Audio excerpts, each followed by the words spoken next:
Iran Israel যুদ্ধের প্রভাবে বিশ্ব বাজারে বেড়েছে জ্বালানি তেলের দাম। গত 5 দিনে দাম বেড়েছে প্রায় 6% মতো।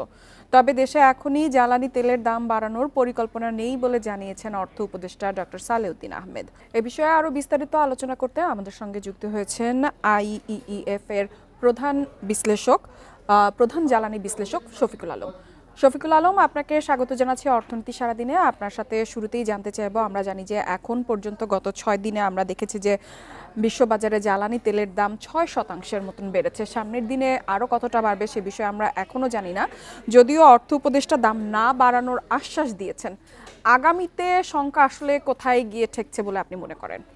বান্ডেল থাকলে প্রতি সেনমানিতে টাকা বাঁচবে। বিকাশ সেনমানি বান্ডেল কিনে জিতুন প্রতি লেনদেনে। ধন্যবাদ আমাকে সংযুক্ত করার জন্য। দেখুন, আমাদের মাত্রাতিরিক্ত যা আমদানি নির্ভরতার কারণে বিশ্ববাজারে যে কোনো ডিসরাপশন হলেই সেটা আমাদের জ্বালানি খাতের উপর এসে পড়ে, এবং আমরা এটা লক্ষ্য করেছি 2022 সালেও ইউক্রেন রাশিয়া ক্রাইসিসের পরেও আমাদের বারবার জ্বালানি এবং বিদ্যুতের দাম বাড়াতে হয়েছে। বর্তমান পরিস্থিতিতে যদিও অর্থ উপদেষ্টা বলেছেন এই মুহূর্তে মূল্য সমন্বয় করতে হচ্ছে না, কিন্তু প্রাইস যদি ড্রাস্টিক্যালি বাড়ে, কারণ আমাদের তেলের প্রাইসের সাথে এলএনজির প্রাইস এবং অন্যান্য সবকিছু প্রাইসই ইন্টারকানেক্টেড, তখন আমাদের হয়তো আর কোনো অপশন খোলা থাকবে না। তখন হয়তো আমাদের বাধ্য হয়েই জ্বালানির মূল্য সমন্বয় করতে হবে, এবং যেটার সিগনিফিকেন্ট ইম্প্যাক্ট গিয়ে ইন্ডাস্ট্রি এবং ট্রান্সপোর্ট সব সেক্টরেই পড়বে।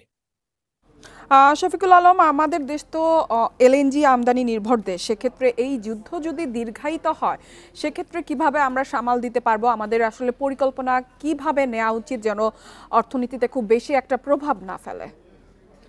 দেখুন, আমাদের আসলে প্রস্তুতিটা অনেক আগেই নেওয়া উচিত ছিল। কোভিড-19 পরেই আমরা বুঝতে পেরেছি যে কোনো ধরনের ডিসরাপশন হতে পারে, পরবর্তীতে ইউক্রেন রাশিয়া ক্রাইসিস। কাজেই এখন এই মুহূর্তে এটাকে সামাল দেওয়ার মতো কোনো ইমিডিয়েট সলিউশন আমাদের হাতে নেই। বারবার আমরা যেটা বলে আসছি, আমাদের দীর্ঘমেয়াদী পরিকল্পনা করতে হবে যাতে আমরা জ্বালানি ক্ষেত্রে নিরাপত্তা কিছুটা নিশ্চিত করতে পারি। অবশ্যই আমাদের আন্তর্জাতিক বাজারের উপর নির্ভর করতে হবে, কিন্তু সেই নির্ভরশীলতা যেন আমরা গ্র্যাজুয়ালি কমাতে পারি। এক্ষেত্রে আমাদের ইমিডিয়েটলি যেটা করতে হবে, রিনিউয়েবল এনার্জিকে অত্যন্ত গুরুত্বের সাথে কনসিডার করতে হবে, এবং এটার এক্সপানশনে সব ধরনের নীতিগত এবং ফিসকাল সাপোর্ট সব প্রদান করতে হবে। অন্যদিকে বাসাবাড়ি, ইন্ডাস্ট্রি সব ক্ষেত্রে আমাদের জ্বালানি দক্ষতা বাড়াতে হবে এবং জ্বালানি সাশ্রয়ে মনোযোগী হতে হবে, এবং এটাকে আমাদের চিন্তা করতে হবে একটা কম্প্রিহেন্সিভ অ্যাপ্রোচ হিসাবে। শুধুমাত্র একটা করে ডিসরাপশন হবে বা কোনো একটা ইভেন্ট আসবে তখন আমরা শুধুমাত্র রিয়াকশনারি মেজার নিব যে কিভাবে সমাধান করা যায় বা কিভাবে ক্ষতি কমানো যায়, সেটা না। বরং আমাদের দীর্ঘমেয়াদী পরিকল্পনা নিতে হবে যেন ভবিষ্যতেও কোনো সমস্যা তৈরি হলে সেটা যেন আমরা সহজে সামাল দিতে পারি। শফিকুল আলম, এক্ষেত্রে আমি আপনার কাছে জানতে চাইব সোর্সিং এর বিষয়ে। আমরা এখনো জ্বালানির বিষয়ে কিন্তু আমরা মধ্যপ্রাচ্য নির্ভর।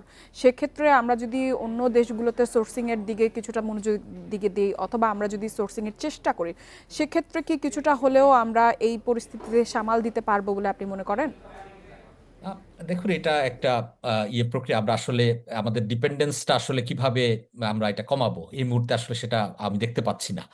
রাদার আমাদের আসলে চিন্তা করতে হবে সেই একই প্রক্রিয়া, যেটা দীর্ঘমেয়াদী প্রক্রিয়া। আমাদের আমদানি নির্ভরতাটা কমাতে হবে, গ্র্যাজুয়ালি আমরা যেন এটা কমাতে পারি সেদিকে আমাদের মনোযোগ দিতে হবে।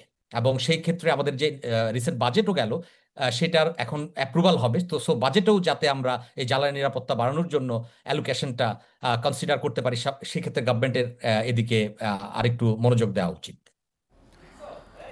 শফিকুল আলম, আমাদের সাথে যোগ দেওয়ার জন্য আপনাকে অসংখ্য ধন্যবাদ।